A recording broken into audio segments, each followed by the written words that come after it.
Gràcies, Ivan. Bé, com a sotsdirector de recerca del Departament de Comunicació de la Universitat Pompeu Fabra, us volia donar la benvinguda a tots a aquest acte d'obertura del Congrés Los motivos visuales en l'esfera pública, que organitza el projecte de recerca, suposo que ja ho sabeu tots, finançat pel Ministeri de Ciència i Innovació, MOVEC, Motivos Visuales en l'esfera pública del grup Cinema del nostre departament.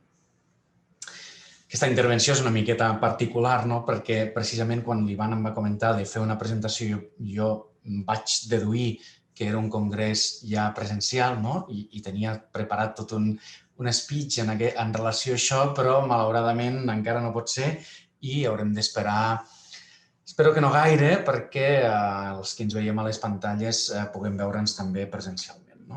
Me paso ahora al castellano para hacer un breve comentario sobre el Congreso y lo que se va a presentar en él.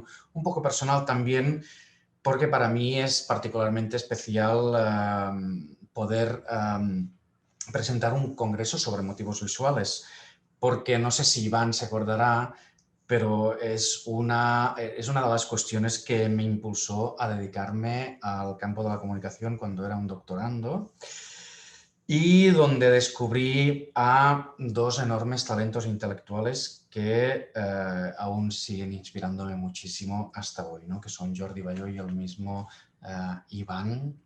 No tengo mucha ocasión de decirlo, pero siempre está bien tener esta oportunidad. Repasando el programa, veo que es un ejemplo el congreso de la investigación que hacemos y que sabemos hacer en nuestro departamento y en nuestra disciplina. Una propuesta transversal, se funda en tiempos, espacios, símbolos de índole muy diversa, apostando particularmente por lo contemporáneo, y por todas aquellas imágenes que aparecen y reaparecen, que forman parte de nuestro bagaje cultural en un aspecto, digamos, relativamente más periodístico, como es la esfera pública. Y en particular mencionar las cuestiones relacionadas con la pandemia, la muerte, la distancia, el espacio cerrado, las mascarillas y los batallones de botellones y adolescentes que están en nuestras pantallas en estos últimos días.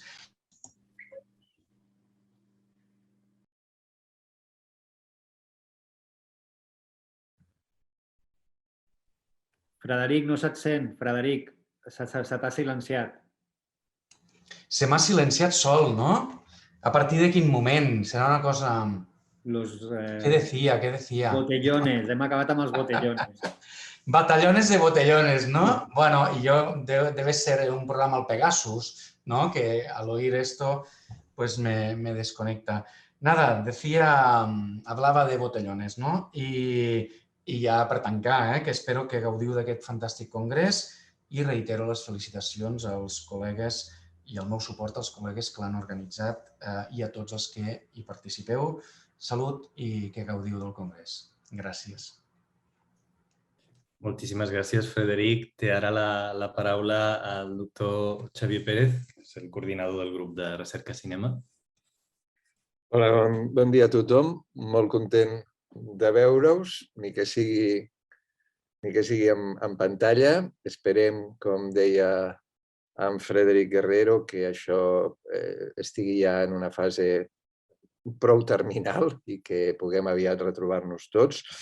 Bé, simplement des del grup Cinema nosaltres celebrem que s'hagi produït aquest projecte de recerca, aquesta investigació que té una llarga durada, com deia en Frederic, i que es remunta als inicis de quan en Jordi Bayó va iniciar tota la seva metodologia respecte a intentar vincular la iconografia al model iconogràfic i al model iconològic tradicional de la pintura, primer al cinema i després a la resta d'aspectes de l'esfera pública. Bien, este congreso, como otras actividades que se han realizado ya respecto a este trabajo, este proyecto, que en realidad está en una fase final, de hecho yo creo que aquí finaliza ese proyecto. Este congreso lo que quiero celebrar especialmente es que de alguna forma no solo, o sea, sirve para recibir input de personas que no han participado directamente en el proyecto, pero que se han sentido alentadas o llamadas a ello, justamente por un valor que querría destacar de toda esta investigación que ahora llega a su fin provisional, porque estoy convencido de que esto tiene un largo trayecto posterior, pero era la cuestión de la interdisciplina, de que podemos encontrarnos desde personas que vienen de los ámbitos más vinculados a las artes, como de los ámbitos más vinculados a la investigación y al periodismo, porque finalmente en la comunicación siempre existe esta cuestión de que hay que representar las cosas, sea para informar, sea para expresar o ir un poco más lejos, aunque siempre se va más lejos que la pura información denotativa, y justamente por eso ese congreso creo que ha motivado, este congreso como el programa anterior o como los programas anteriores o como todas las actividades o monográficos o artículos que habéis ido preparando, ha motivado la implicación de personas dentro de nuestro departamento de diferentes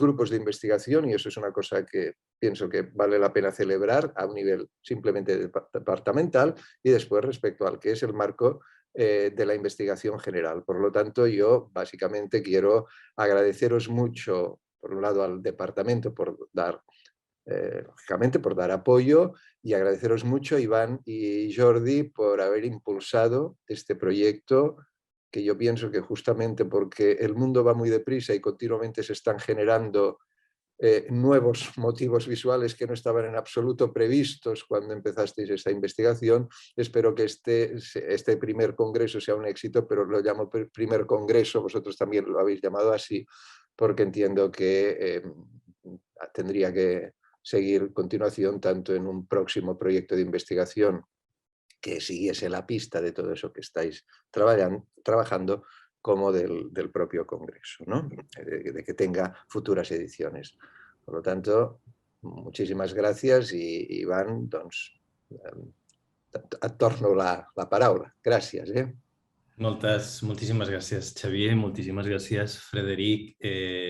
Yo creo que se han dicho ya toda una serie de cosas fundamentales, como la inscripción de este congreso en el proyecto MOVEP, esa raíz, ¿no?, en las investigaciones de Jordi Bayó. Yo me atrevería a decir muy particularmente en todo un desarrollo que hizo Jordi Bayó dentro del suplemento Culturas de La Vanguardia, en sus iconofilias, porque me parece que a veces es interesante pensar cómo la academia puede tener sus raíces más estimulantes en esa inmediatez, ¿no?, en esas respuestas donde hay un análisis de lo más cercano. Como decía Xavier, el mundo va muy deprisa, ¿no?, cada vez va más deprisa, y tenemos esa sensación a veces de urgencia que se ha acentuado durante la pandemia, porque toda una serie de motivos visuales que quizá habíamos visto únicamente en las películas de ciencia ficción, por ejemplo, han saltado a la realidad, ¿no?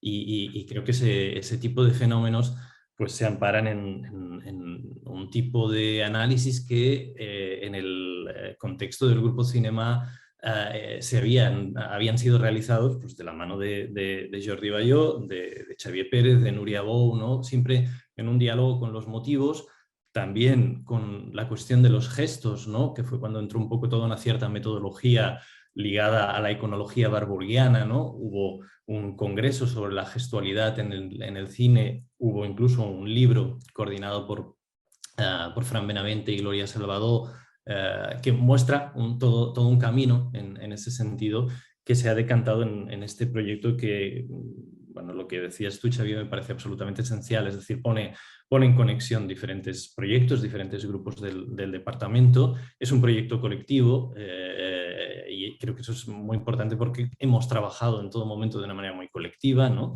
Jordi Bayó, Mercè Uriba, Alan Salvador, Manuel Garín, Ana Aitana Fernández, Brunella Tedesco, Daniel Pérez Pàmies, Gloria Salvador, Fran Benavente, Carolina Surdís, en algún momento Eduard Cairol, que venía también de Humanidades, y por supuesto todo un conglomerado de personas, algunas de las cuales pues celebro muchísimo que estéis durante estos 2 días, que nos habéis iluminado, guiado y dado todas esas pautas que necesitábamos desde el exterior para hacer, no sé si una metodología, pero sí un espacio de análisis, ¿no? Y en tanto que espacio es un lugar en el que entran y salen toda una serie de metodologías en torno a la idea de transmisión, ¿no? Porque lo que nos ha ocupado durante este tiempo al principio del proyecto era fundamentalmente ver cómo el cine que habíamos visto durante mucho tiempo, sobre todo como un espacio de llegada de motivos visuales e iconográficos, la Pietà, el líder que camina solo y tantos otros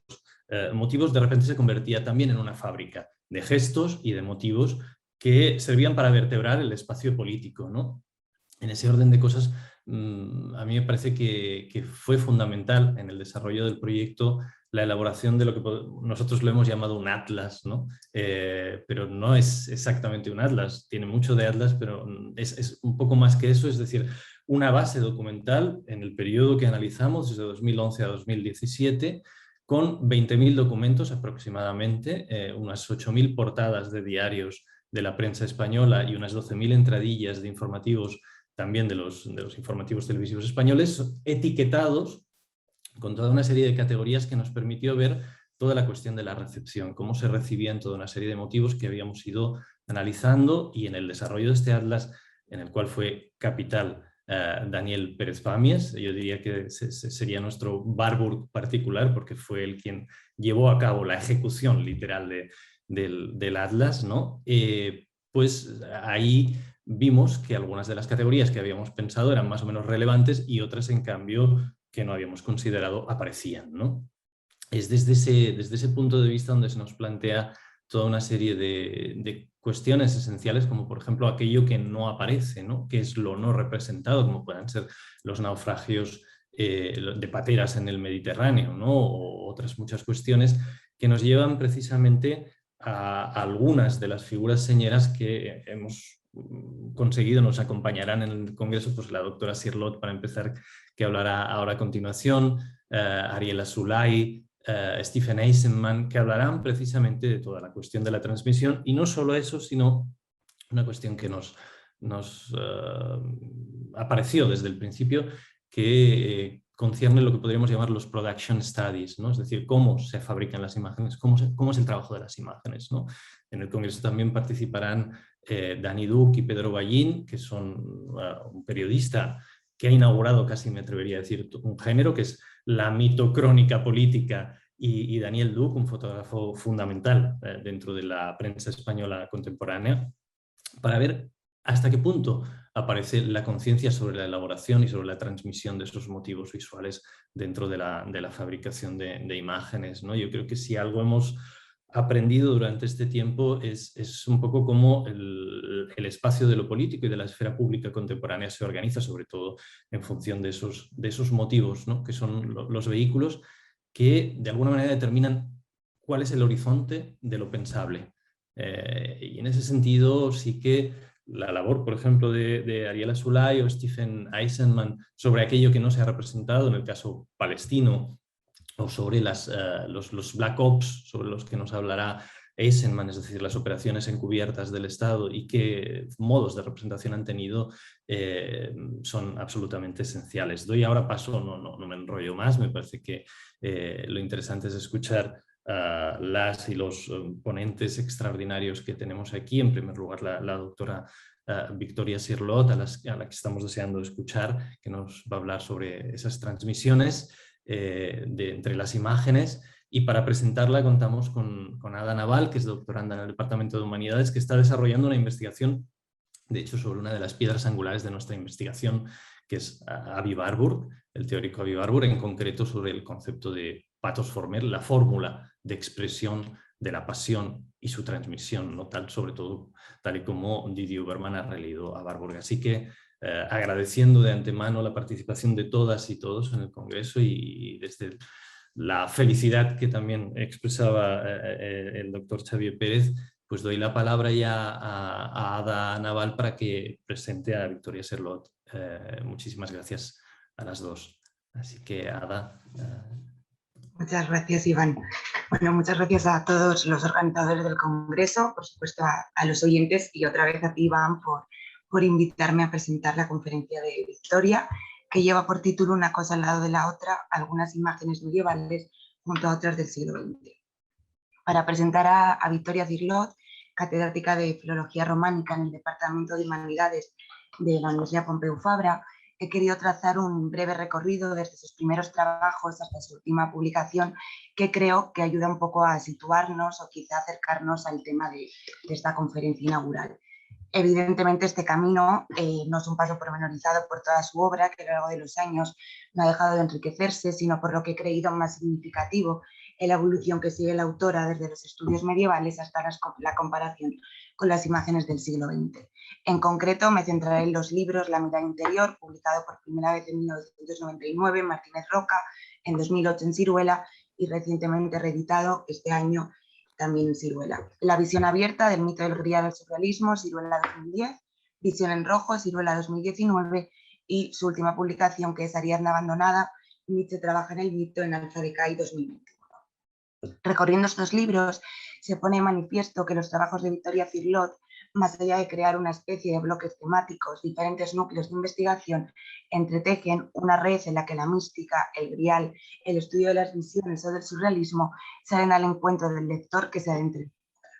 Querría mencionar en primer lugar el libro La mirada interior, que como ya he mencionado se publica por primera vez en 1999 y ha sido reeditado este año con una significativa segunda parte.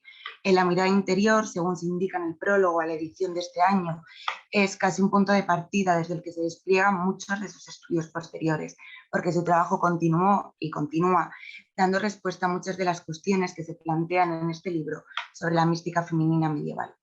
Así podemos considerar, como decía, que sus investigaciones y publicaciones forman una urdimbre, porque son los ecos de la poética del grial, a la que dedica, entre otros, sus libros Grial, Poética y Mito en Siruela 2014 o Luces del Grial en Alfa Decay 2018, los que abren, en palabras de Cirlot, un nuevo territorio en el que trabajar con la visión.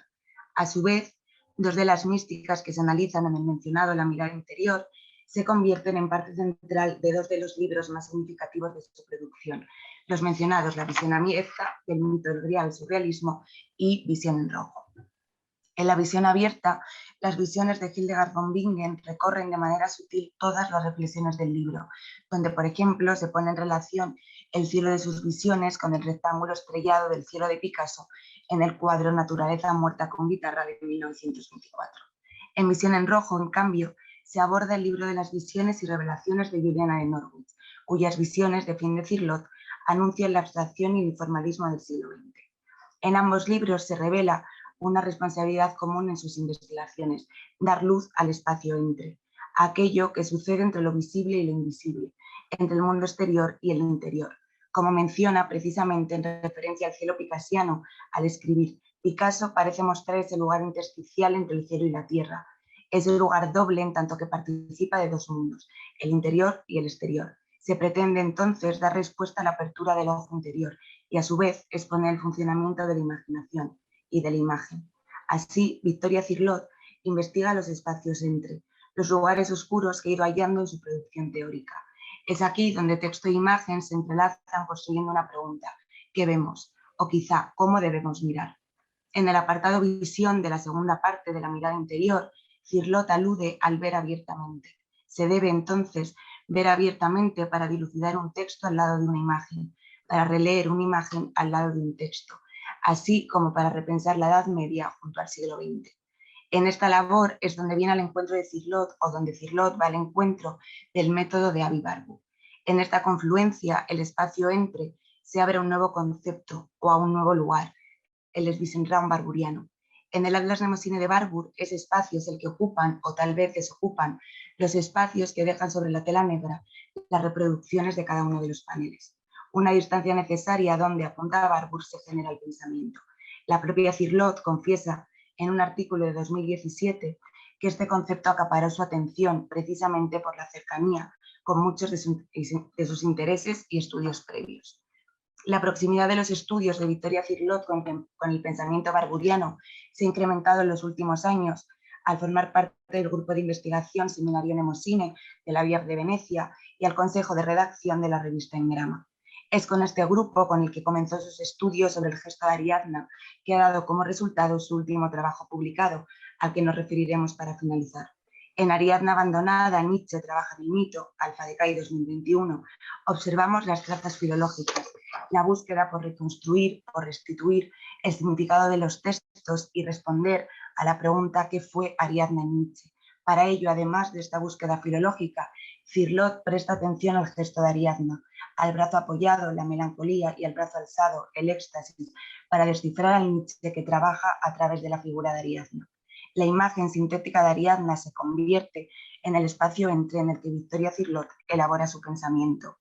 Avi Warburg consideró que su método debía aclarar detalladamente un punto oscuro concreto para iluminar los grandes procesos evolutivos. Y es, tal vez, ese lugar intersticial entre lo sensible y lo inteligible, el punto oscuro que Victoria Cirlot trata de iluminar con su obra, espacio intermedio donde se abre una nueva posibilidad de pensamiento, donde un texto, una imagen, se puede poner al lado de otra.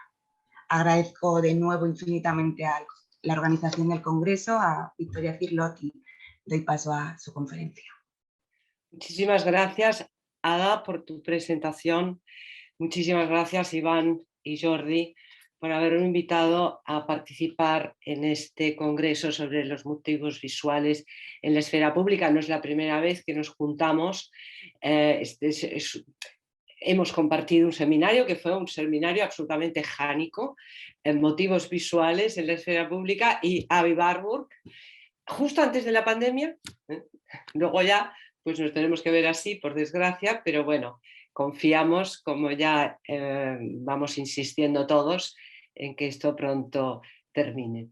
Y se lo agradezco muchísimo porque me permite reflexionar sobre la vida de las imágenes, que como decía muy bien Ada, pues ha constituido una parte fundamental en mis intereses y en mi investigación. La vida de las imágenes. ¿Qué es eso de la vida de las imágenes? Ese era el título de uno de los libros de Fritz Haxel, el gran discípulo de Avi Warburg, el que fue el director del Instituto Warburg. Yo no lo he planteado como la vida de las imágenes, sino que lo he planteado de otra forma. Pero en realidad, como veremos al final, yo creo que es lo mismo, ¿no? Se trata de poner una cosa al lado de otra. Y perdonen por lo prosaico del título, pero que sin embargo me parece muy expresivo, porque yo creo que en realidad lo más difícil que hay, me parece a mí, al menos a mí lo que más me ha costado, es poner una cosa al lado de otra. ¿Qué es lo que permite poner una cosa al lado de otra? Y cuando digo cosa, me refiero pues objetos, un objeto con otro objeto, un objeto con un texto con otro texto, un objeto con una imagen con otra imagen, una imagen con un texto, etc. O sea, poner una cosa. Por eso esa indeterminación a través del término cosa, ¿no? Porque yo me voy a referir a imágenes, y me voy a referir a imágenes muy especiales. A mí me ha interesado sobre todo cómo colocar una imagen medieval al lado de una imagen del siglo XX. Este ha sido el foco de mi preocupación por ese colocar una cosa al lado de otra, ¿no? Y por eso yo me voy a referir única y exclusivamente a eso. Pero ese colocar una cosa al lado de otra abre toda una serie de cuestiones que de algún modo son esas cuestiones las que voy a tratar de responder en esta conferencia. Cuestiones, por ejemplo, ¿qué es la primera? ¿Qué es lo que permite poner una imagen al lado de otra imagen? Y vamos a ver distintas posibilidades, distintas formas de permitir. En segundo lugar, ¿cuál es la función de poner una imagen al lado de otra? ¿Para qué sirve? ¿Cuál es el efecto de poner una cosa al lado de otra? Bueno, yo creo que estas son las tres preguntas claves que son las que me van a guiar y, como les decía, las preguntas a las que de algún modo voy a tratar de responder en esta conferencia, que he dividido en dos partes. En la primera voy a tratar de las referencias, de lo que para mí han constituido las referencias fundamentales, de cuál es el plano teórico en el que yo me baso, cuáles son las reflexiones, que son bastantes, las que me han precedido en esa necesidad de colocar una imagen junto a otra. Y en la segunda parte me voy a remitir simplemente a los ejemplos que yo he estudiado, que yo he analizado. Y los voy a unir, los voy a juntar, se los voy a presentar todos y cada uno de esos ejemplos me permitirá, pues como les decía, esa reflexión sobre este quehacer tan peculiar que es ese de poner eso, ¿no? Una imagen medieval al lado de una imagen del siglo XX. Y para empezar quisiera aludir a un gran historiador del arte, uno de los grandes de la historia del arte, que fue Heinrich Wölfflin, y que Edgar Windt, otro warburgiano, otro de la escuela de Warburg-Windt, lo recoge y relata algo que había quedado como perdido. Lo dijo Wölfflin, fíjense, en 1886, en ese Prolegomena zu einer Psychologie der Architektur, en sus prolegómenos de una psicología de la arquitectura en el año 86, en donde Wölfflin decía, podemos poner al lado de una catedral gótica un zapato de tacón puntiagudo. ¿Por qué? Porque ambos participan del estilo gótico, el zapato y la catedral. Eso lo recogía Edgar Windt en su libro, y continuaba diciendo, no hacía falta explicarle a Wölfflin que un zapato no es equivalente a una catedral, por muy gótico que sea su estilo. Indudablemente, un zapato no es una catedral. Pero sin embargo, el hecho de que se pudieran unir, de que se pudieran poner uno al lado de otro, un zapato puntiagudo y una catedral, bueno, habría que ver cuáles son las proporciones, pero bueno, ese artista instalador, que es con quien vamos a acabar esta conferencia, a lo mejor consigue una perfecta colocación del zapato puntiagudo y la catedral. Quizás sí. Y lo que me interesa es cómo en el formalismo emerge esta tentación, porque yo creo que en Wölfflin pues es una tentación, ¿no?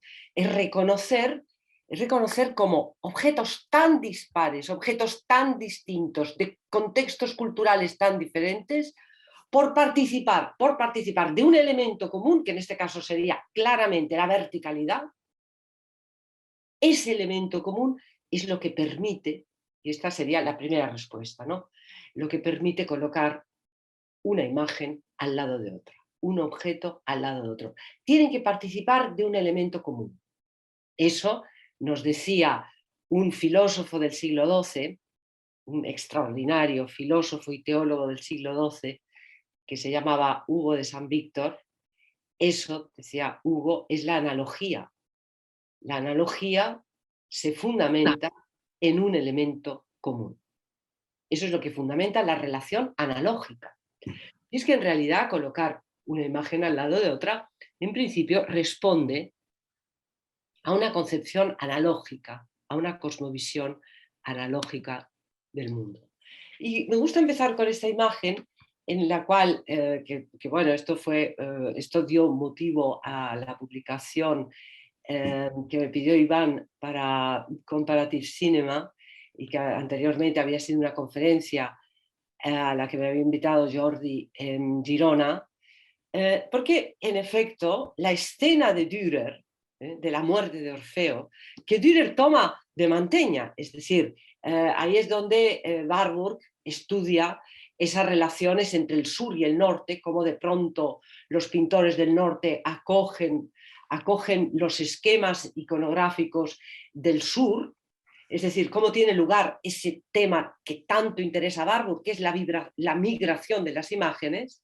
Pues bien, a mí lo que me sorprendió fue ver cómo esta fotografía famosísima de Malher Armengol, de la transición en Barcelona en 1976, la mirada del fotógrafo y su cámara recoge ese instante en donde en efecto la gestualidad de los que están pegando, de los que muestran todo ese ejercicio de violencia, pues se parece extraordinariamente a la gestualidad de las Ménades que encontramos en la pintura tanto de Dürer como la de Mantegna. Estamos ante lo que llamó Avi Warburg una patosforme.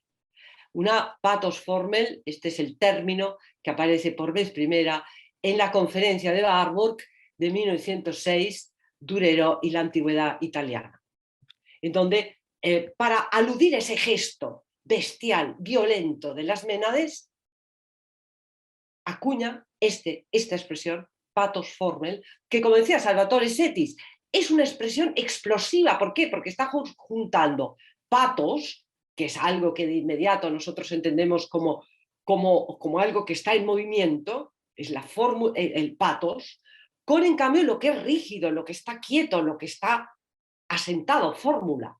Bueno, fórmula del patos, esa fue la expresión de Warburg, y en realidad ese fue el gran interés de Warburg a lo largo de todos sus estudios, incluso el Atlas Mnemosyne, en donde no aparece en la introducción el concepto Pathos-Formel, aparece otro en grama, pero que curiosamente son conceptos muy equivalentes, pues no quería ser otra cosa el Atlas Mnemosyne, sino ese repertorio extraordinario de gestos, de fórmulas del pathos, de gestos superlativos, porque eso es la fórmula del pathos, ¿no?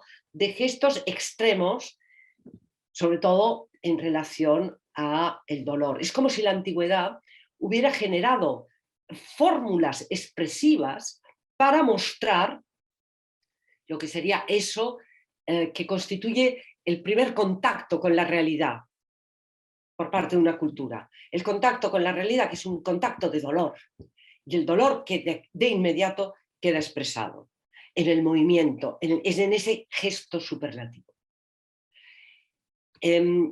Bueno, esto naturalmente es Nietzsche, sale del nacimiento de la tragedia de Nietzsche.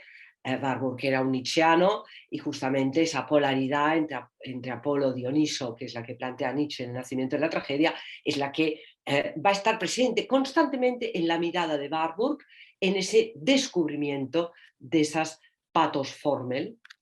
Tenemos un cuaderno de notas de Warburg, fechado en el año 1905, en donde, esto lo ha estudiado la Claudia Wedepol, del Warburg Institute, en donde se comprueba cómo en efecto Warburg quería llevar a cabo de forma sistemática el estudio de todas esas fórmulas del pathos, que quedarían todas ellas condensadas en cuestiones tales como la carrera, la danza, el cortejo, el rapto, la conquista, el triunfo mítico, el triunfo romano, el lamento, la resurrección, etc. Es decir, reunir, esa era una idea indudablemente de Warburg, como ha señalado la Wedepol, reunir todas esas fórmulas.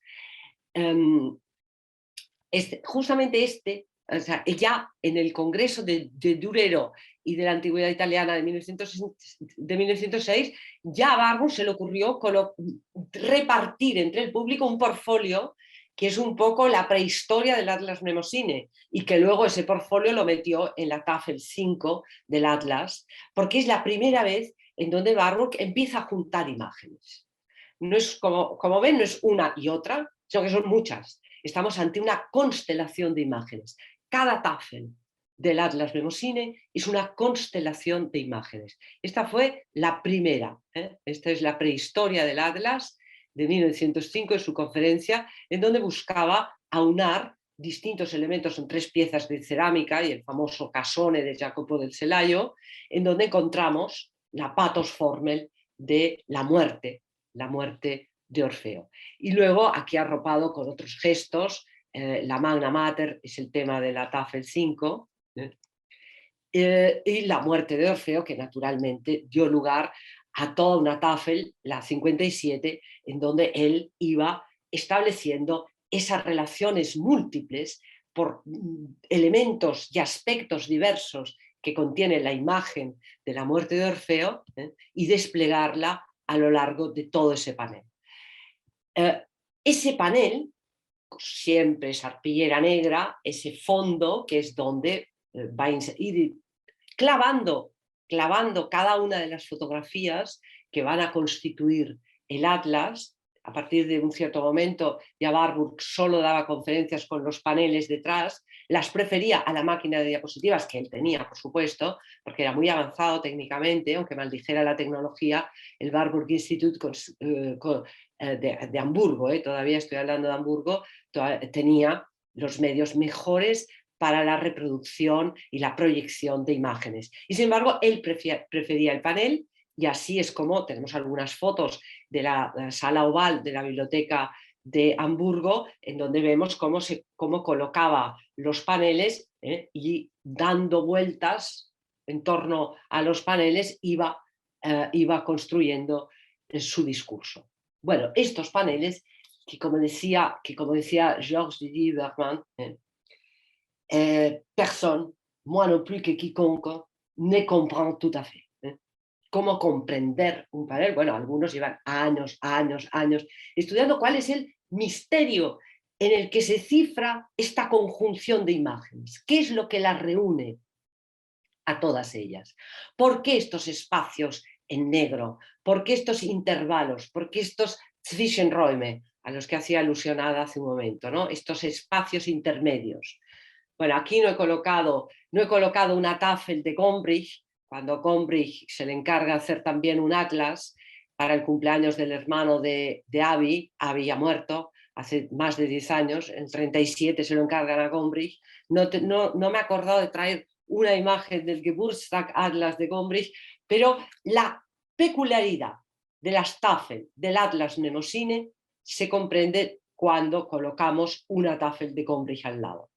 El fondo blanco y Gombrich que se preocupaba de colocar imagen tras imagen en unas simetrías perfectas que no tienen nada que ver con el modo en que las disponía Aby Warburg, y que a mí siempre me ha parecido que es un modo semejante al lugar que ocupan las palabras en un poema, con esos blancos, ¿no? Esa estructura, la estructura.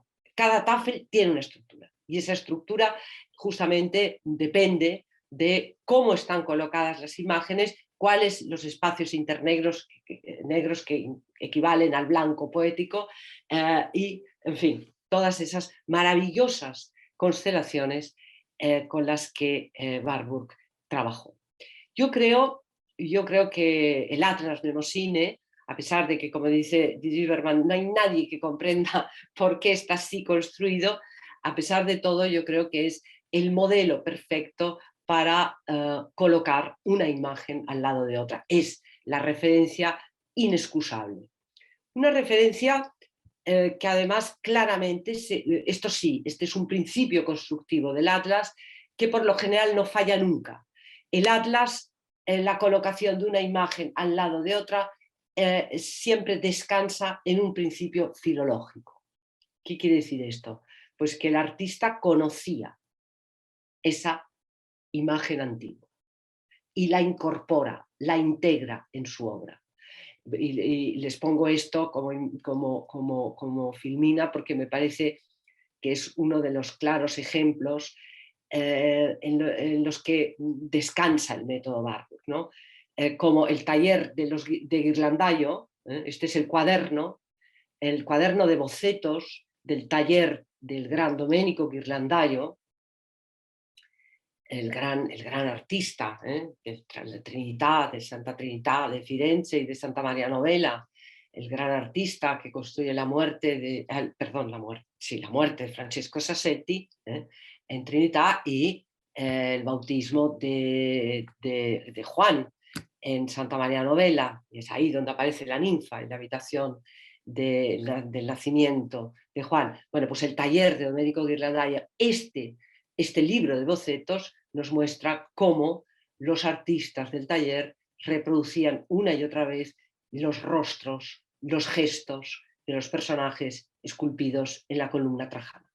Es decir, que hay un estudio profundo por parte de los artistas renacentistas de ese repertorio de fórmulas de patos que se han creado en la antigüedad.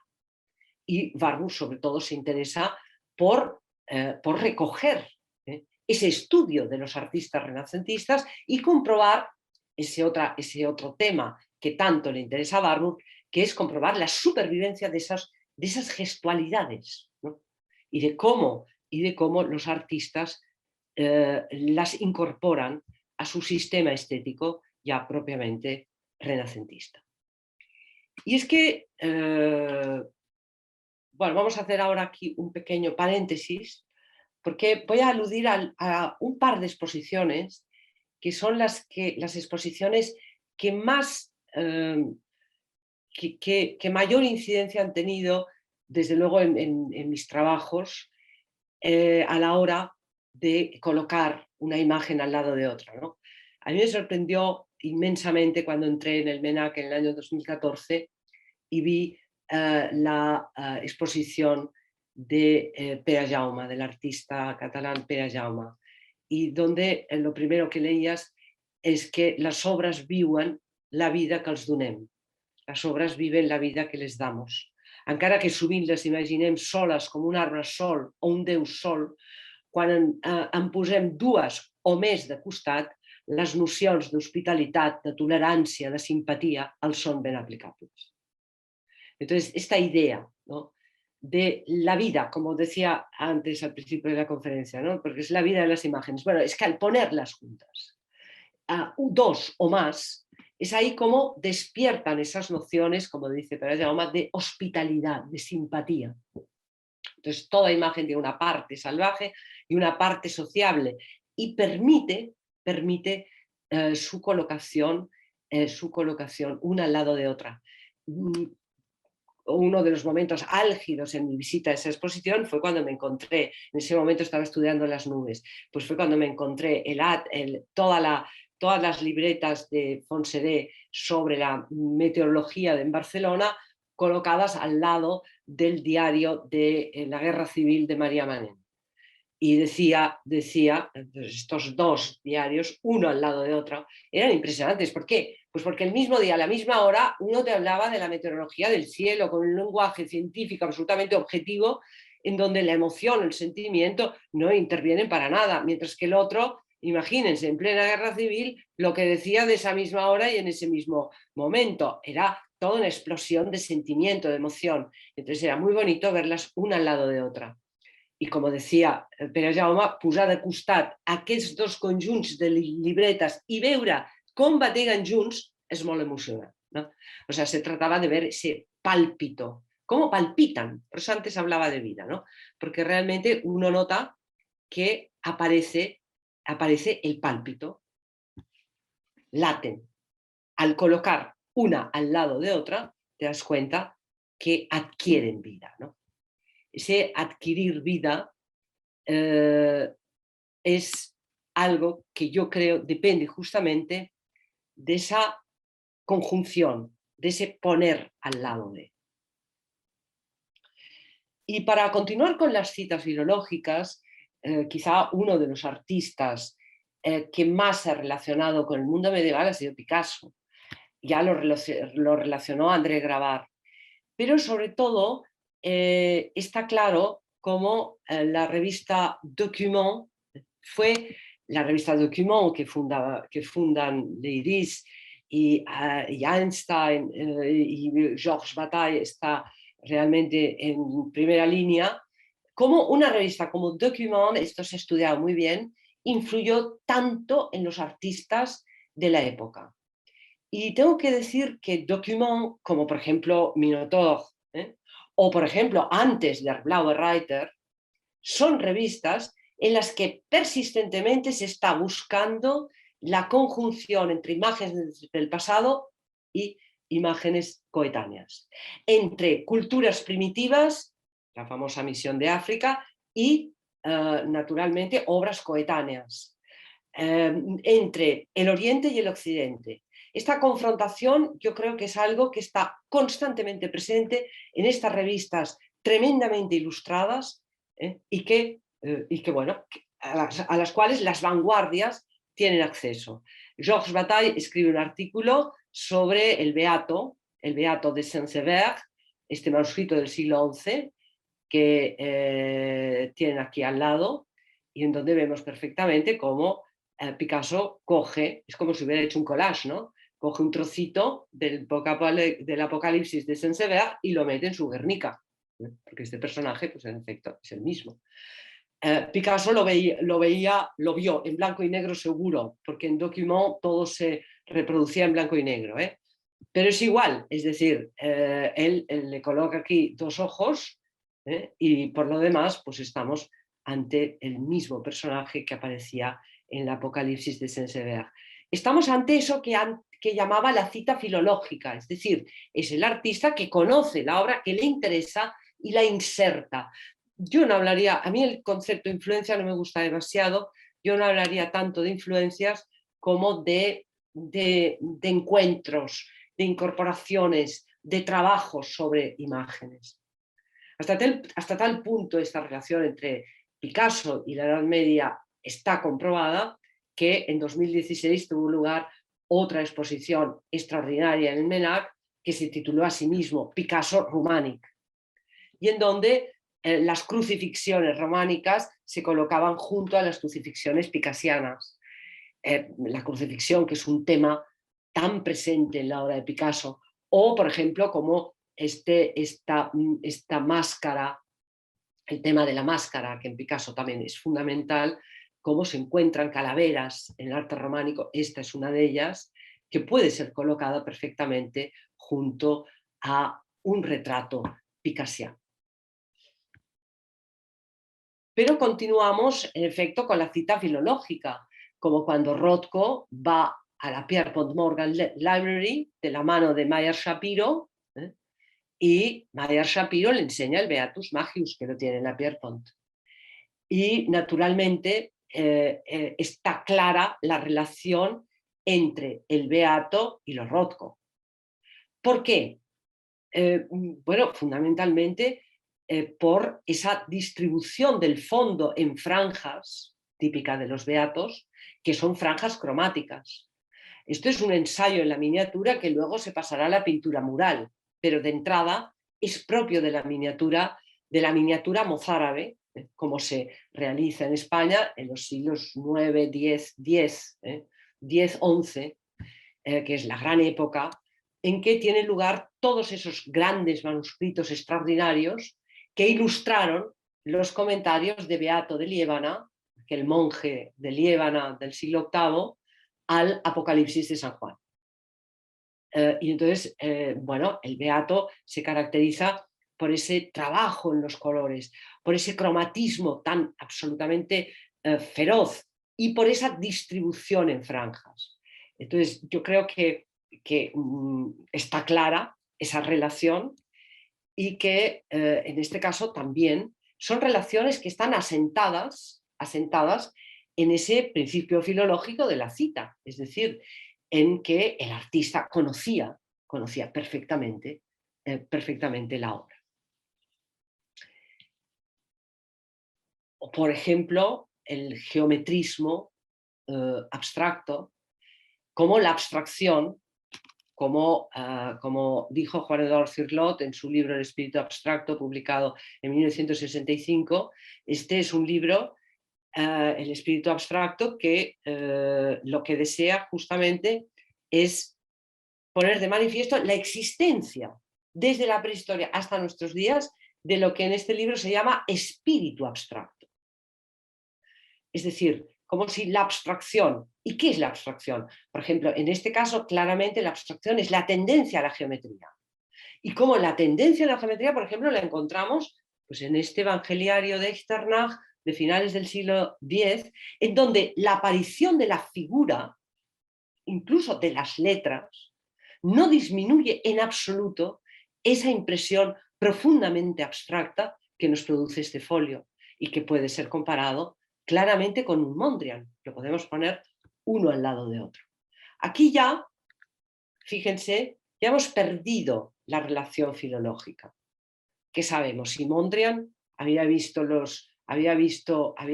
evangeliario de Echternach, con toda probabilidad no lo había visto.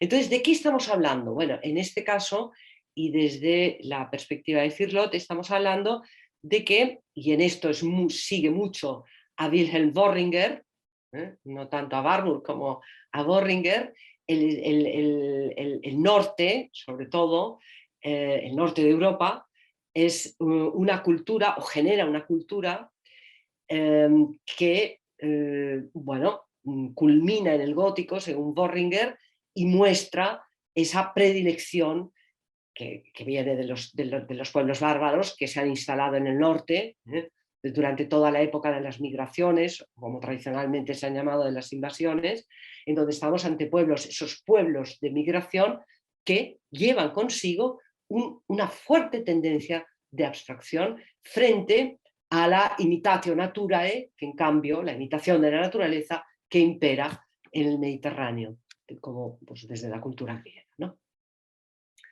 Bueno, por tanto, no solamente podemos colocar una imagen al lado de otra, no solamente es ese folio del Apocalipsis de San Severo el que nos permite colocar el Guernica al lado de él, no solamente es la clara mostración de que Picasso lo ha cogido de ese folio y lo ha colocado en su obra, lo que nos permite colocar una obra al lado de otra, sino que hay otras formas de colocar, ¿no?, una imagen al lado de otra. Y fundamentalmente esa otra posibilidad deriva de esa atención a la forma. Antes he empezado con ese zapato puntiagudo y la catedral gótica. Bueno, podemos seguir con esa tendencia geometrizante. Cuando vemos la presencia de una tendencia geometrizante tan fuerte como la que encontramos aquí, bueno, pues de inmediato podemos comenzar a generar un diálogo entre imágenes procedentes de culturas y de mundos muy alejados, al menos en el tiempo.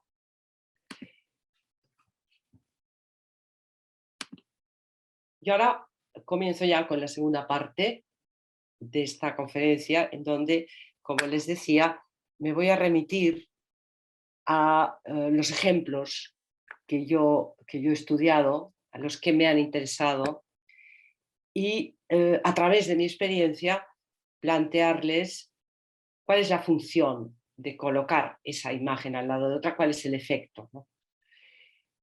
Yo creo que de entrada lo que pretendo es sorprender, es decir, porque uno cuando ve aquí a André Breton tirado, echado detrás del Enigma del Día de Giorgio de Chirico, en esta fotografía que hizo Man Ray y que le dio y que la invirtió, la derecha es la izquierda en el original, pero la invirtió y además puso esa luz que aparece en la parte superior de la fotografía, el foco,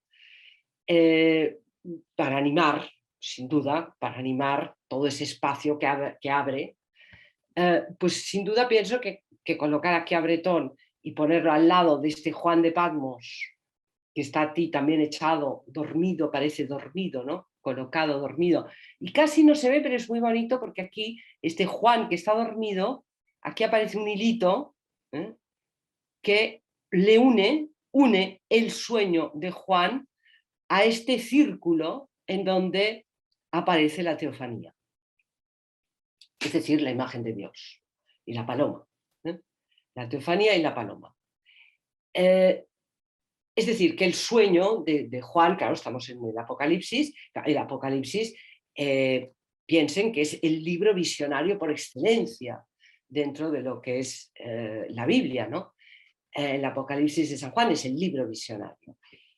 Está allí plagado de imágenes. Imágenes que, como decía un teólogo, Romano Guardini, las podemos procurar entender si las relacionamos con las imágenes oníricas. Ahí alcanzan pleno sentido esa irracionalidad o esa carencia de lógica del espacio, del tiempo. Esas imágenes extraordinarias, a veces insólitas, las podemos aclarar si las relacionamos, como digo, con las imágenes oníricas. Bueno, en cualquier caso, Juan de Patmos es el visionario por excelencia.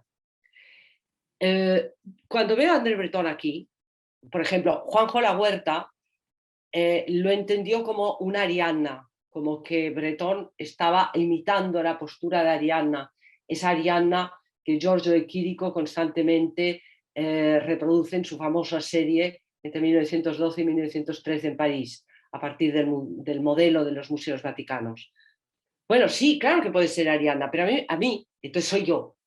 Aquí aparece el sujeto del que mira, el que relaciona, quien relaciona André Breton con Juan de Patmos. ¿Por qué? ¿Y qué me aporta esto? Claro, esta es la pregunta, ¿no? Pues de entrada, una comprensión de esta imagen distinta de la que habitualmente se le ha dado. ¿Distinta por qué?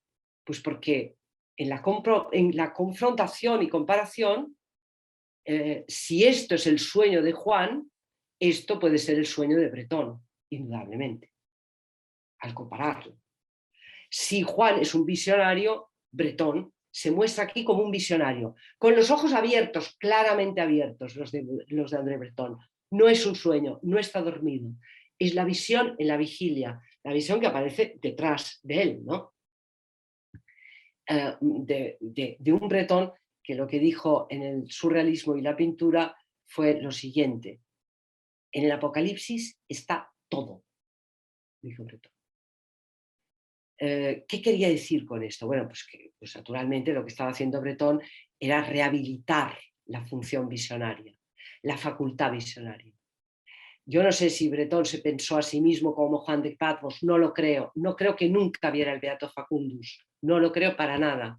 Lo que sí creo es que son dos imágenes que se pueden poner en relación y que justamente justifican ese carácter visionario que yo creo que, aunque él no se viera como Juan, está reclamando en esta postura y en el enigma del día de Giorgio de Quirigo que está detrás de él.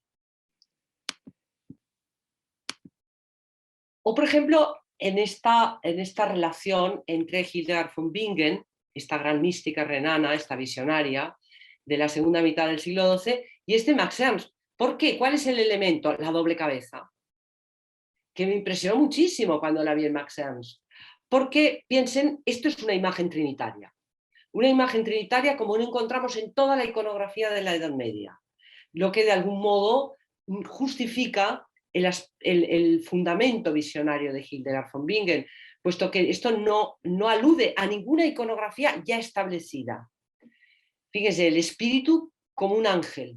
El Espíritu Santo nunca se representa como un ángel en la iconografía medieval. Se representa como paloma o como lenguas de fuego, nada más. Pero como un ángel nunca, y menos en la parte central. Aquí, naturalmente, en esta imagen se nos muestra Hildegard con un cierto paganismo, puesto que en realidad el Espíritu Santo está más bien entendido como un anima mundi, contra lo que están luchando mucho los teólogos ortodoxos de la época.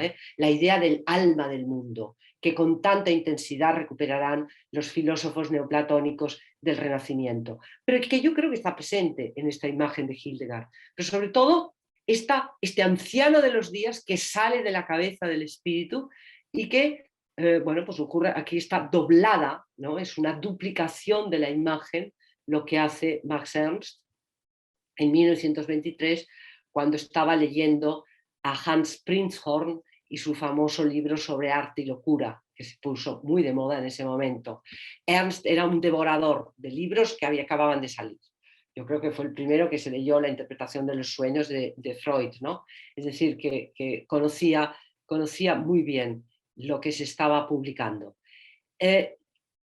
Colocar estas dos imágenes una al lado de otra, ¿qué nos reporta de algún modo? Bueno, yo creo que son imágenes que de algún modo ver salir una cabeza de la tuya, o que se duplique tu cabeza, quizá es algo que tiene que ver con ese repertorio, no ya el repertorio de fórmulas, de los patos de los que nos hablaba Warburg, sino de ese repertorio aún más arcaico, que es lo que Carl Gustav Jung llamó el inconsciente colectivo. Quizá estamos ante figuras arquetipales que permiten justamente relacionar una pintura del siglo XX con otra medieval, porque ambas remiten a eso, a lo que hacía alusión Max Ernst en su famoso artículo sobre cómo se fuerza la inspiración, publicado en el Surrealisme Même. Ernst decía, si no hay nada más que hacer que esperar. ¿Esperar a qué? A que fluyan las imágenes que salen del inconsciente. Esta era la postura de Max Ernst en ese momento en el que el psicoanálisis, la psicología analítica hacía furor ya en Europa. Bueno, en cualquier caso, yo creo que son imágenes paralelas, con intenciones muy distintas, pero paralelas que quizá nos pueden hablar acerca de esas imágenes arquetipales que están en el fondo de la civilización y de la cultura. Y ahora nos encontramos con la máxima fórmula del pathos que tanto apasionaba a Warburg. Laoconte está presente constantemente en Warburg. Es una imagen en pleno movimiento, es el ejemplo perfecto del dolor, mostrado a través de esas serpientes que están agrediendo al sacerdote Laoconte y a sus dos hijos, esas tres serpientes que aparecen en este grupo escultórico, que como les digo, sirvió siempre de ejemplo a Warburg de lo que es en efecto la fórmula del pathos, en contra de esa idea del arte antiguo tan conservada y transmitida desde Winckelmann, según la cual el arte antiguo era todo pura quietud, pura serenidad. Frente a esa mirada que ve, incluso Winckelmann veía serenidad aquí, fíjense hasta qué punto está la mirada del que mira, el sujeto del que mira. Winckelmann tenía la concepción de que todo el arte antiguo, el arte clásico nos sitúa ante ese ideal de armonía, de belleza, de quietud, frente a Warburg, que lo que hizo fue justamente fijarse en la otra cara, ¿no? Que claramente se muestra aquí, el rostro del arte como la expresión del dolor, de ese gesto superlativo, de la pathos-forme, que yo creo que se puede poner al lado perfectamente de este dibujo de Carl Gustav Jung, en donde vemos a tres serpientes profunda y terriblemente enlazadas, mostrando efectivamente el mismo dolor que el sacerdote y sus hijos, apresados por las serpientes. Yo creo que son perfectamente equivalentes, aunque aquí se trata uno de una imagen absolutamente figurativa, el grupo escultórico, y otra, bueno, lo de las serpientes, ese azul, casi es una figura propiamente, una imagen, perdón, propiamente casi abstracta, ¿no? Pero en cualquier caso hay una tensión, una energía, yo diría, que recorre ambas imágenes y esa energía es la misma. Y eso es lo que nos permite, ¿no? Ese elemento común que, como habrán visto, va variando. Vamos desde un gesto hasta una cuestión puramente formal, hasta el cromatismo, pero siempre el elemento común. O algo más invisible hasta cierto punto, porque todos verán que esto es visible, que es la energía. Bueno, en cualquier caso, ambas nos hablan del dolor. Sobre el Laoconte no tenemos ninguna duda, tenemos a Virgilio que nos lo cuenta, y además, aunque no nos lo contara Virgilio, tenemos el grupo escultórico, que es la manifestación perfecta del dolor, pero en el caso de las tres serpientes también sabemos que era el dolor. El dibujo lo hace Jung, como todos los dibujos del Libro Rojo, es un dibujo de Carl Gustav Jung, y al parecer, según recoge el editor del Libro Rojo, de Sonu Shamdasani, Jung le explicó a una de sus pacientes, Tina Keller, que esas tres serpientes, porque él tenía el Libro Rojo en su estudio abierto, para que cuando entraran los pacientes algunos lo vieran, porque quería mostrarles a través de ese trabajo infinito, bueno, infinito no, pero le duró 10 años, que supuso realizar el Libro Rojo, les quería mostrar que el trabajo del alma es complicado, duro, difícil, gratuito, sobre todo gratuito. Jung nunca publicó el Libro Rojo, lo guardó y lo ocultó. Bueno, pues parece que Tina Keller, según la confidencia que hizo Tina Keller, que Jung le comentó estas tres serpientes, y las tres serpientes correspondían a él mismo, a su esposa Emma y a Tony Wolff, en el momento en que él era amante de Tony Wolff y vivía con su esposa. Y dice, y los tres luchamos como podemos con ese problema. Es decir, que de algún modo esas tres serpientes en Jung están mostrando también un momento, una época de profundo dolor y ansiedad. Una de las últimas imágenes que he confrontado es esta fotografía de Jordi Ortiz que se llama El Entorn, que pertenece a todo un conjunto fotográfico que él ha reunido bajo el título del Entorn Mar Bosch Rocassel, y que expuso el Museo de Art Modern de Tarragona y que ahora está expuesto en las Bernardas de Salt, en la ciudad de Salt, al lado de Girona. y que a mí me impresionó muchísimo porque son fotografías, todas ellas realizadas sobre pan de oro. El pan de oro, el oro, es ese material que utilizaban los pintores, sobre todo en el gótico, para los fondos de las tablas góticas, para las vestimentas de los santos, del Jesús transfigurado, para las aureolas de los santos. Pero me sorprendió inmensamente cuando vi el oro en este folio del manuscrito que recogió todos los poemas de Guillaume de Machaut, este manuscrito de mediados del 14, en donde, aunque no se vea muy bien, todas las hojas están realizadas con oro. Y no deja de ser sorprendente, puesto que estamos ante, como decía François Avril, que estudió esta miniatura, ante uno de los primeros ejemplos de paisaje dentro de lo que es el estilo gótico. Paisaje siempre decimos que nace en el Renacimiento, ¿no? En efecto, porque no hay una gran atención al paisaje en la cultura medieval, ninguna, mejor dicho, ¿no? La naturaleza no es un objeto de atención, ni de representación, ni de estudio. Y sin embargo, al colocar el oro en los árboles, en esta primera imagen de paisaje, de bosque, esto es un bosque realmente, al colocar el oro parece como si el artista tuviera una intención de sacralizar el paisaje, de sacralizar la naturaleza, de ver en la naturaleza lo sagrado, que es la misma idea que tiene Jordi Ortiz, puesto que el oro se utilizaba en los retablos para representar la luz desde Bizancio, que llega hasta Occidente, y constituye un modo de mostrar, de hacer presente la luz de Dios en la tabla.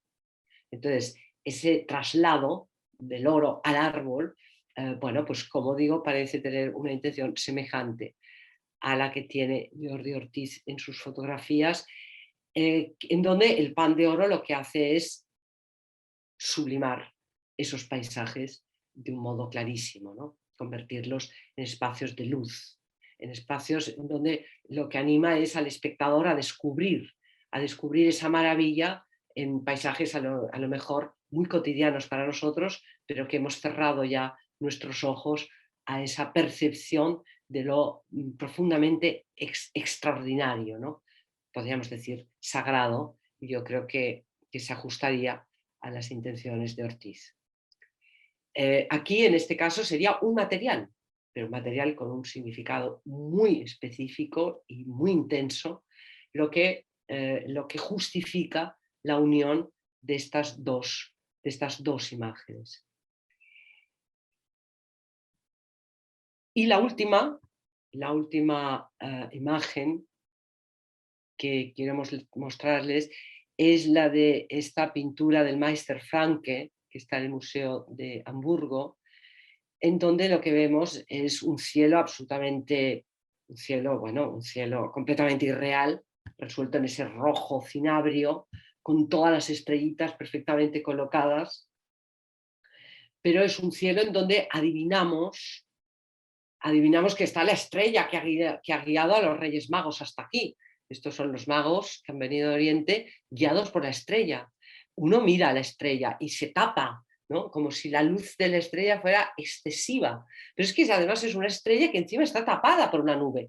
Bueno, no es que esté tapada, sino que es la nube la que permite discernir al espectador que no estamos ante una estrella más, sino que estamos ante la estrella que ha guiado a los reyes.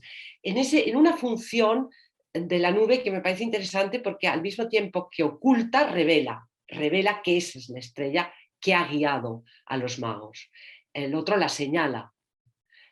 Es esa nube, como las nubes de las que hablaba Virgilio en las geórgicas, cuando decía, ahí están, Virgilio hablaba de las nubes, de muchas nubes, y del movimiento de las nubes, y de pronto se detenía y decía, mira, ahí está una nube que está clavada en el cielo, ¿no? Entonces, esta idea de la nube sola en el cielo, como una mancha en el cielo, la nube ahí colocada, con una presencia, en este caso con una función clara, destacar la estrella que ha guiado a los magos, la estrella de la natividad. Me parecía que lo podíamos relacionar con esta magnífica Lost Cloud de André Kertész, que fotografía la nube al lado del del edificio más significativo de New York, que es el Empire State Building, ¿no? Entonces, bueno, esa atención a la nube, esa nube sola, esa nube que es la única que preside la escena, aunque esta no oculta ninguna estrella, pero en cualquier caso estamos ante esa nube que es casi mancha, me parecía que también podíamos relacionarlas, podíamos confrontarlas, ¿no? Entonces, bueno, yo creo que hasta ahora más o menos hemos ido mostrando los elementos comunes que han unido dos imágenes en esa analogía que requería Hugo de San Víctor. Cuando hablábamos de la función, yo he hablado también de la función, del efecto y la función de colocar una imagen al lado de otra. El efecto yo creo que de entrada pues es generar sorpresa. Me parece que la sorpresa siempre es buena. Creo que la sorpresa anima a descubrir. De algún modo es como si te pinchara, ¿no? Esa confrontación que a veces pues, bueno, resulta un tanto como inexplicable, ¿no? Porque ¿qué hace esto al lado del otro, ¿no? Entonces eso es lo que anima a comprender. Yo creo que es un despertar en la necesidad de comprensión, pero finalmente si nos preguntamos por la función, bueno, la función, yo creo que la función, a mi modo de ver, es recíproca. Yo creo que colocar una imagen del siglo XX al lado de una medieval, lo que hace de entrada es deshacer la alteridad de la imagen medieval, esa distancia epocal que nos resulta extraña y que nos resulta difícil de aproximarnos porque es rara, porque es diferente, porque no entendemos bien. Yo creo que al encontrar ese elemento común, la imagen del siglo XX lo que le hace es restarle ese sentido de alteridad y por tanto restaurar la posibilidad del placer estético. Que en cambio, ¿qué hace la imagen medieval a la imagen del siglo XX? ¿Cómo la hace vivir de nuevo? Yo creo que le presta contenido, yo creo que le presta significado. Yo creo que las imágenes de nuestro mundo se han vaciado mucho de significado. Ha habido una resistencia al significado. Pero sin embargo yo creo, bueno, no voy a citar a Susan Sontag, no hace falta citar a Susan Sontag, pero yo creo que esa disminución tan extraordinaria del significado de algún modo ha sido perjudicial en un cierto sentido, porque necesitamos significado. Yo creo que el hombre busca significado, necesitamos significado. Y esto lo voy a ejemplificar a partir de la última imagen, con la cual cierro ya esta conferencia, que es la que encontramos en el museo, de nuevo, otra vez, el Museo de Arte de Cataluña, la instalación de Francesc Torras, esta instalación de Francesc Torras, en donde de nuevo volvemos a encontrar una imagen al lado de otra, en este caso, este bombardero ruso, ¿no? Al lado de una gran ampliación extraordinaria de la crucifixión de San Pedro de Pere Serra, de este gran artista catalán gótico de mediados del siglo XIV. Antes, cuando he empezado la conferencia hablando del zapatito puntiagudo y de la catedral gótica, les decía, bueno, depende, a lo mejor Francesc Torras sí que lo sabría poner, ¿no? Junto el zapato y la catedral, porque desde luego ha sabido poner junto el bombardero ruso y la crucifixión de San Pedro. Y de nuevo, aquí tendríamos que decirnos, bueno, ¿qué es lo que une las dos imágenes? Pues indudablemente la caída en picado del avión con la inversión de la cruz en el martirio de San Pedro. Es la colocación, la disposición, ¿no? La colocación de los dos elementos hacia abajo, la cabeza hacia abajo, la caída en vertical del avión, lo que lo pone en relación. Y creo que este es un ejemplo bueno para comprender cómo se reaniman las imágenes al poner una al lado de otra. Cómo vuelven a adquirir vida, ¿no? Esa crucifixión de San Pedro, lejana a nosotros, distinta, diferente. Cómo ese detalle ampliado, colocado junto al bombardero ruso, adquiere una dimensión diferente. adquiere ¿qué? Un significado distinto. Y el bombardero ruso, esa cosa tan así, pues también. ¿Por qué? Pues porque ambas imágenes están unidas por una idea, no por una forma. Por una idea. Ambas están juntas porque responden a un mismo ritmo, que es el ritmo de la caída vertical. Pero responden a una misma idea, el sacrificio. Como se dice en el panel que acompaña a las dos piezas, ¿no? El sacrificio bélico o el sacrificio del santo, el martirio, y que aquí se han puesto en relación. Bueno, y a partir de ahí yo creo que podemos seguir pensando, se puede seguir naturalmente, esto sería una primera comprensión de esta instalación de Torras, pero nos abre la puerta, sin duda, a proseguir con ese colocar una cosa junto a la otra, colocar quizá una imagen medieval junto a otra del siglo XX. Bueno, nada más y muchas gracias a todos por su atención. Muchas gracias. Gracias, Victoria.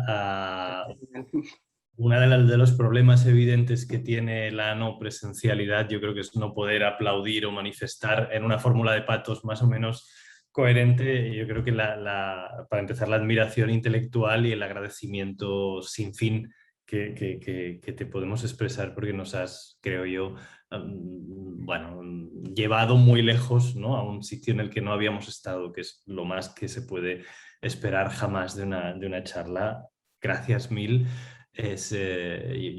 Realmente todavía estoy procesando muchos de estos choques yuxtapositivos entre imágenes, pero me gustaría, tenemos unos minutos para abrir el micro a intervenciones, preguntas o cuestiones. Yo tengo muchas acumuladas, ¿no?, que puedo llegar a guardarme para manifestártelas en otro momento, porque he visto cosas aquí que me han maravillado absolutamente, y nos has marcado un camino y una guía que creo que es sustantivo para el resto de este simposio, ¿no?, que tenemos.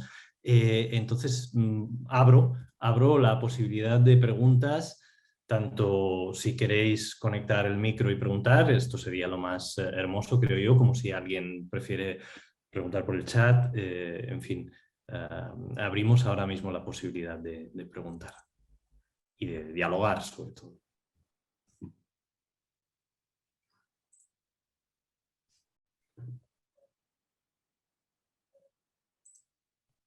Si en algún momento hay alguien que alce la mano así, no lo veo yo, que directamente conecte el micro, por favor, porque a veces se me puede escapar.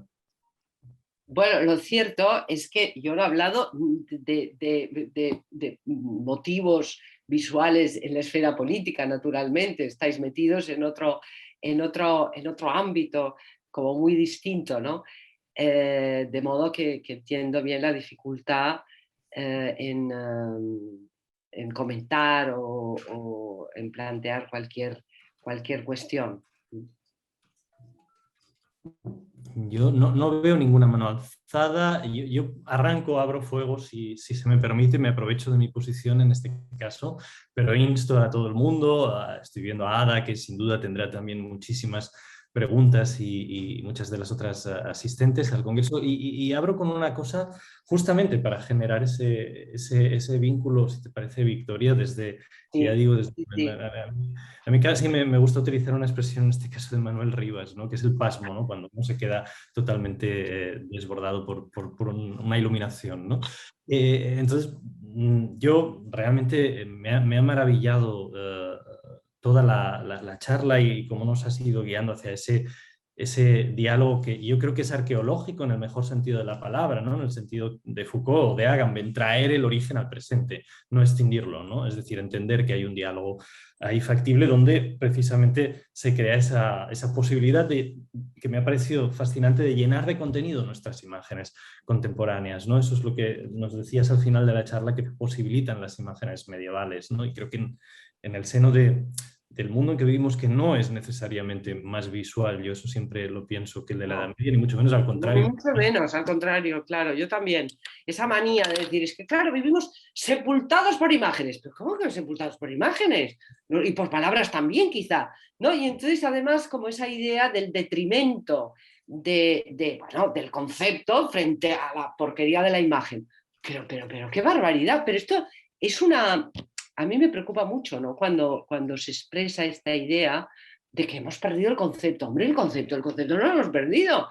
Pero la imagen tampoco, esa inferioridad de la imagen y esa avalancha de imágenes en las que vivimos. Hombre, no lo sé. O sea, avalancha, pues como te digo, ¿no? De palabras también, si nos ponemos en este plan, ¿no? Y la dificultad de una imagen, yo creo que es inmensa. Inmensa, es decir, la comprensión de una imagen es de una complejidad, la imagen puede ser de una complejidad absolutamente brutal, ¿no? Tanto como un texto. Lo que pasa es que hay una diferencia también, que una imagen la ves, ya está. El texto, claro, igual tienes una novela que son 1000 páginas, pues tan fastidiado. Bueno, o tienes la gran suerte de todavía no haberla leído, como decía Ricker con el Quijote, pero claro, es otro tiempo, ¿no? Es decir, tú te haces la idea de la imagen en un segundo, del texto no. Un texto requiere otro tiempo, ¿no? Yo creo que esta es la diferencia más significativa, pero en cualquier caso yo pienso que la complejidad de las imágenes es inmensa y nos lleva a lo que podemos llamar una exégesis visual, una auténtica exégesis. Es decir, las imágenes reclaman una hermenéutica, del mismo modo que los textos. Y de hecho se ha hecho. En el siglo XII, que era un siglo muy neoplatónico, se hacía la exégesis visual de las imágenes. Yo creo que esto es fundamental, ¿no? Porque sí, que quizá vivimos ahora más que nunca en una civilización textual, ¿no? En muchos sentidos. Y a mí me gustaría lanzarte una pregunta. Sí, ¿no? yo encantada, Iván. Conversamos con mucho gusto. Un espacio, ¿no? casi de reflexión, porque yo ahora pensaba que evidentemente una de las cosas que emergía en todas las comparaciones que hacías, unas más centradas en la forma, otras más centradas en determinados efectos, como el de la nube, ¿no? Que, como decías, al mismo tiempo que revela, oculta y revela a la vez, es esa tensión entre racionalidad y irracionalidad que Barbour supo leer también y que otros coetáneos, ¿no? El mismo Benjamin o Canetti, ¿no? Siempre toda esta cuestión creo que es esencial. Y yo pienso en voz alta, no es una pregunta ni bien formulada y te pido disculpas por eso, pero pienso si acaso en el shock que nos ha provocado la pandemia, que ha cambiado quizá lo más difícil de cambiar que puede haber a veces, que son las formas, ciertas formas de relacionales sociales, aunque no hablemos de obras de arte, sino en este caso de imágenes, que son las que vertebran nuestro espacio público, pensaba si acaso no ha generado también una especie de tensión en la cual ciertas imágenes se han llenado de contenido, al mismo tiempo que algunas cobraban abstracción, ¿no? Pues desde las vacunas imprimiéndose, que son la imagen moderna del capital, ¿no? Lo que antes eran los billetes, hasta, qué sé yo, los gráficos, ¿no? Que prácticamente es la versión moderna del Leviatán de Hobbes, ¿no? Los gráficos de datos. Pensaba, luego está toda esa imaginería que de repente nos ha chocado tanto, ¿no? Como las máscaras que nos pueden hacer pensar en toda la iconografía de la peste en Venecia en una cierta época. Entonces, pienso si digamos, determinados shocks, ¿no? Lo mismo que advirtió Barbour al final de las planchas de Mnemosyne con el advenimiento del nazismo, no generan una tensión en las imágenes que las dota de mayor significación. Es una pregunta muy vaga, lo sé, pero... No, hombre, es una pregunta importante. Yo te diré que sobre todo en la pandemia lo que me ha hecho pensar mucho y sobre todo ha generado una experiencia acerca de eso, que antes solo yo la tenía muy teórica, pero no en modo alguno experiencial de haberla vivido realmente, es la diferencia entre presencia y representación. Es decir, o sea, el valor de la presencia. Nunca nos habíamos vivido en esta virtualidad como la que estamos ahora. Nosotros estamos acostumbrados a tener a la persona al lado. Y ese tener a la persona al lado era otra cosa. Todos nos hemos dado cuenta de esto. Todos hemos comprendido el valor de la presencia y lo que significa la representación. Que no es que, o sea, no podemos decir que esto que estamos haciendo ahora sea representación, pero no es presencia, es virtualidad. Y en la historia del arte se ha planteado justamente esa oposición entre presencia y representación bueno, y en el arte del siglo XX, de finales del siglo XX, sobre todo, el Dieter Mersch tiene todo su discurso sobre la estética de finales del siglo XX, hablándonos del valor de la presencia, de la necesidad de restituir la presencia, ¿no?, frente a la representación. Entonces, yo creo que sí, o sea, la pandemia, yo creo que a todos nos ha hecho darnos cuenta de la absoluta falta de presencia en la que de pronto nos hemos metido, ¿no? Y de la necesidad brutal de la presencia y de la diferencia de lo que es la presencia con respecto, pues eso, a la virtualidad. En nuestro caso, pues sería eso, ¿no? Es decir, que lo que tú planteas es muy, muy complejo, pero es muy interesante. O sea, si una catástrofe se refleja en la tensión de una imagen, ¿no? Si un cataclisma, de algún modo las imágenes recogen eso y se vuelven bueno, pues con una tensión brutal. Bueno, eso realmente merecería un estudio, ¿no? Ver esa tensión de la imagen, de cómo las imágenes recogen momentos duros, momentos difíciles, momentos que implican rupturas, ¿no? Como la imagen es receptáculo de todo eso. Sí, claro. Bueno, está el famoso estudio de Mais de las pinturas negras, de las pinturas de Florencia en la peste negra. No sé, ahora no recuerdo, pero no sé si se planteaba desde ese punto de vista, pero de algún modo eran las pinturas, planteaba cómo estaban recogiendo la peste negra, ¿no? Ese cataclisma brutal. Bueno, realmente, claro, daría obviamente para un debate que nos ocuparía muchísimo tiempo. No sé si alguien tiene, porque tenemos muy poquito tiempo y me corresponde hacer esa función tan terrible, ¿no?, de ir marcando un poco los tiempos, pero no sé si alguien tiene una cuestión, una intervención, una pregunta. Tendríamos tiempo para esta y ninguna más. No sé si hay alguna opinión o comentario. No lo veo, no veo reacción. Bueno, yo creo que nos has dejado realmente en ese pasmo total y yo simplemente para cerrar, aparte de agradecerte desde lo más profundo el camino que nos has abierto, ahora pensaba a tenor de esto en algo que quizá está presente en las imágenes medievales, en su contexto sacro, ¿no?, y en ciertas prácticas de cineastas contemporáneos, ¿no? Pensaba en esa frase muy manida y muy conocida de Harun Farocki, ¿no?, cuando hace sus trabajos sobre la representación justamente de la guerra, sobre el cambio de mirada que da lo que él llama el phantom shot, la visión automática de las cámaras de los misiles en la guerra del Golfo. Y él dice que antes de hacer cualquier imagen, un cineasta o digamos cualquier persona que trabaje desde el compromiso con las imágenes debería pensar cómo esa imagen puede contribuir a la destrucción del mundo, ¿no? Yo veía los beatos y pensaba en eso, ¿no? Porque bueno, claro, no, muy bien, claro, porque los beatos, no, es verdad, es decir, los beatos justamente lo que muestran es un estado de convulsión brutal. Mireille Mentre tiene un libro precioso sobre cómo están de algún modo reflejando toda esa situación de horror en las que está viviendo la península ibérica con el avance de la invasión árabe. Y cómo es muy bonito porque estudia las franjas cromáticas y la instalación de las figuras en las franjas cromáticas y sobre todo llega a la conclusión de que es una instalación de las figuras siempre en un estado de desequilibrio, es decir, nunca, que es lo típico del arte románico, colocarte la figura dentro de un marco perfecto, ¿no? Colocar la figura dentro de un marco. O, por ejemplo, las figuras dentro de cada franja. No, de pronto las figuras están entre una franja y otra. Y todo eso, decía Mireille Mentre, que muestra justamente el estado de tensión que reflejan los beatos. El beato en esto es un ejemplo perfecto. Sí. Pues muchísimas gracias. Muchas gracias a vosotros. En nombre de Movep y de todos los que acabamos de asistir. Y damos curso ahora ya a una mesa sobre las iconografías. Muchas gracias. Muchísimas gracias. Gracias. Adiós.